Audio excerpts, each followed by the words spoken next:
Cape Breton is a large and sparsely populated island in Canada and is home to some of the most breathtaking, jaw-dropping views in the entire world. The stunning shoreline offers front-row seats to the mesmerizing view of the Atlantic Ocean. But for some people, this place is a place of death and horror. It would be here that on October 27, 2009, a 19-year-old folk singer would come face to face with a violent, man-eating pack of coyotes. What followed was a tragedy, with bystanders watching helplessly as the very first and only fatal coyote attack unfolded before their very eyes. The eastern coyotes of the Cape Breton Highlands National Park are a little larger than their ancestors, as these creatures migrated from the southwestern United States to Nova Scotia. In the early 20th century, they interbred with wolves in Ontario and Quebec. This incredible genetic mix made them more robust, resembling medium-sized German shepherds. Opportunistic yet formidable hunters, coyotes can stalk and kill even the sturdiest moose, thanks to their effective pack formations, hunting tactics, and high intelligence. Their adaptability and curiosity allow them to live near human settlements, scavenging for any available food. They are some of the most resourceful animals out there, especially when moving together. However, even they naturally fear humans and typically avoid them. Despite this, coyote attacks, though rare, do happen. Often, these encounters occur when people feed the coyotes or try to rescue their pets from an attack. The presence of pups, of course, can also elevate their protective instincts. Yet, there have been some unusual cases where coyotes stalk and hunt a person. Taylor Mitchell is a prime example. Taylor was an up-and-coming folk musician from Toronto, Ontario. At just 19, she'd already made a name for herself in the Canadian folk music scene. Passionate about music, Taylor dove into songwriting and performed in various venues across the country. Success found her quickly, and she signed a record deal with Backroad Tavern Productions in 2009. That year, she released her first album, For Your Consideration, to positive reviews, and embarked on a solo tour of Eastern Canada. Arriving early for a scheduled show in Cape Breton, Nova Scotia, Taylor found herself with extra time on her hands. Drawn to the stunning beauty of Cape Breton Highlands National Park, she decided to explore its captivating trails. As an environmentalist who cherished nature walks, Taylor was eager to immerse herself in the park's natural splendor. The park's 93,000 hectares offered a myriad of inviting hiking trails, including the popular Skyline Trail, which meandered across the Gulf of St. Lawrence. It was a sunny afternoon when Taylor set out on her hike, enjoying the gentle slopes and fresh air. The beauty of the park was a soothing contrast to her busy schedule, providing a peaceful retreat amidst the wilderness. Meanwhile, many people visit the Skyline Trail for its gentle slopes and fresh air, while others come hoping to glimpse wild animals in their natural habitat. Taylor Mitchell, however, sought to enjoy both aspects. Excited about the prospect of encountering beautiful wildlife and taking a break from her busy touring schedule, Taylor arrived at the trailhead around 2:30 p.m. Leaving her car in the parking lot, she followed an access road that led to a clearing where the Skyline Trail began. About 15 minutes into her walk, Taylor passed a couple heading in the opposite direction. Little did she know, this would be the last time she was seen unharmed. Further down the access road, the couple encountered two large coyotes heading away from them. Startled, one of the hikers managed to capture a photo of the animals. Their unease grew when they heard distant cries, uncertain if they were human or animal, as coyote howls can eerily resemble human screams from a distance. Alarmed, the couple rushed to the parking lot and called 911 from an emergency phone. By 3:15 p.m, the Royal Canadian Mounted Police were alerted and an ambulance was dispatched immediately. Meanwhile, the coyotes had caught up with Taylor along the access road. Growling fiercely, they half-charged at her, trying to provoke her into running, a typical predator tactic. Running prey often gets bitten on the legs and rear, making them easier targets. To the coyotes, Taylor wasn't a human that day. She was prey.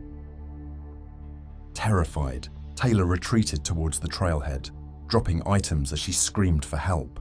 Desperately, she pulled out a small pocket knife to defend herself, but the coyotes were in hunting mode.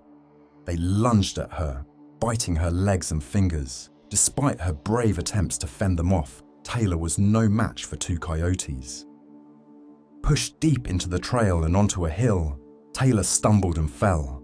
The coyotes seized the opportunity, tearing at her clothes and biting her head and legs relentlessly. Severely wounded, Taylor ran towards a nearby bathroom, her own blood trailing behind her. Panicked, she struggled to open the door as the relentless attacks continued. Unable to gain entry, she collapsed near some trees, bleeding and injured. Taylor was alone and helpless, and the coyotes took advantage. Back at the access road, a group of hikers noticed Taylor's belongings and sensed something was wrong. They followed the trail and found her camera, then shouted out for her. But there was no response. As they neared the end of the clearing, they discovered blood and discarded clothing. Seeing the bathroom door splattered in blood, they rounded the corner and found Taylor, with a lone coyote standing over her. The hikers rushed to Taylor's aid, attempting to scare off the aggressive coyote. Despite their efforts, the animal showed no fear and remained aggressive towards them. After a few tries, the coyote finally backed away, only to stop a short distance away, growling angrily at the hikers. Taylor was conscious but in critical condition, suffering multiple bites and severe wounds. Soon after, a Royal Canadian Mounted Police officer arrived and fired a shotgun at the coyote, driving it off. Initially mistaking the attack for a bear encounter, the officer acted swiftly. Taylor was rushed to the hospital, but despite the doctor's best efforts, she succumbed to her injuries from blood loss. In the aftermath, speculation swirled about why Taylor was attacked. Some believed she accidentally approached a coyote den, while others thought she might have unknowingly fed the animals. None of these theories were confirmed, prompting officials to reassess the dangers posed by coyotes in the park. As a result, efforts were made to hunt down the rogue coyotes responsible for the attack. Despite Taylor's mother advocating against the killing of the animals, citing Taylor's environmental beliefs, authorities took action. An aggressive female coyote and a large male, identified near the Skyline Trail, were shot down. Investigations later confirmed their involvement in Taylor's attack, as evidenced by her blood found on their fur. Further incidents involving coyotes, including a notable encounter where a 16-year-old girl was bitten on the head during a camping trip, raised concerns. While coyotes generally avoided humans, experts suggested that they had always coexisted in closer proximity than realized. Calls for culling the general coyote population emerged, but faced opposition from experts who argued it would have limited impact due to their rapid reproduction rate. Surprisingly, Taylor's mother opposed the coyote's death, citing Taylor's environmentalist values. She believed her daughter wouldn't have wanted the creatures killed, emphasizing the inherent risks of spending time in nature. In the wake of Taylor Mitchell's tragic death, a new and startling theory has surfaced about the coyotes responsible for the attack. Researchers now suggest that the coyotes inhabiting Cape Breton Highlands National Park had adapted to a scarcity of food by developing an unexpected skill: hunting and killing moose. This behavior, normally attributed to larger predators, was deemed remarkable for these versatile carnivores. Lead author of a recently published paper in the Journal of Applied Ecology, Stanley Gert, said it makes sense. The coyotes in the park would be less restrained about killing a human, given they prey on such a large animal. When coyotes grow, used to taking a 700-pound animal, and you have a single woman walking by herself, it seems perfectly natural to assume that they simply saw her as a novel food item. Gert, a professor at Ohio State University, said in an interview, "Our argument would be that the coyotes' ability to survive is tied to their ability to switch from one food source to another, and those coyotes were eating a diet completely of moose. Although Gert's study revealed evidence the park's population was actively hunting the animals, a high-risk strategy for predators that can get stomped on, coyotes have been known to scavenge from the remains of dead moose.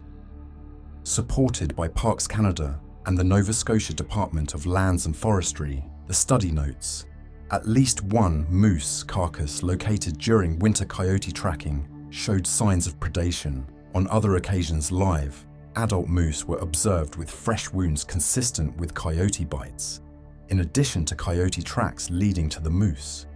Because their usual prey, mostly snowshoe hare and white-tailed deer, was in limited supply at the time, park coyotes turned to prey switching, the study notes. Furthermore, the special ecosystem of the park supports only a small number of rodents, which could otherwise help coyotes with little else to eat. Gert pointed out that the coyotes in the park are not naturally afraid of people since they are not hunted or trapped. The mauling drew interest from around the world and wild conjecture regarding the coyote behavior. Gert said, however, he and his colleagues decided the attack resembled what would occur should the coyotes be pursuing a deer. They had conditioned themselves to go after large prey, and this was something small, he said. Almost all reported coyote attacks come from human food exposure. With Mitchell, however, that was not the case. Of the 5 coyotes killed following the fatal attack, including the 2 directly responsible, none displayed evidence they had consumed human food prior, according to the study. Gerton underlined that the attack on Mitchell was connected to the special environmental features of the park, which have evolved with time. Live moose are no more on the coyotes' menu since the moose population has dropped and the snowshoe hare population has rebounded. In response to the growing concern, Nova Scotia implemented a bounty on coyotes, excluding those within the park. Taylor's mother established the Taylor Mitchell Legacy Trust, honoring her daughter's passion for music and the environment. The trust focused on community outreach, promoting arts education, and advocating for habitat preservation. Taylor Mitchell's legacy, marked by her love for music and nature, continues to resonate. Her mother's actions in the wake of tragedy reflected a profound understanding of both the beauty and risks inherent in the natural world, ensuring that Taylor's spirit lived on through her music and the causes she cherished. Now, Taylor's case serves as a reminder that no matter how much we think we understand the wild, there will always be something we have not seen.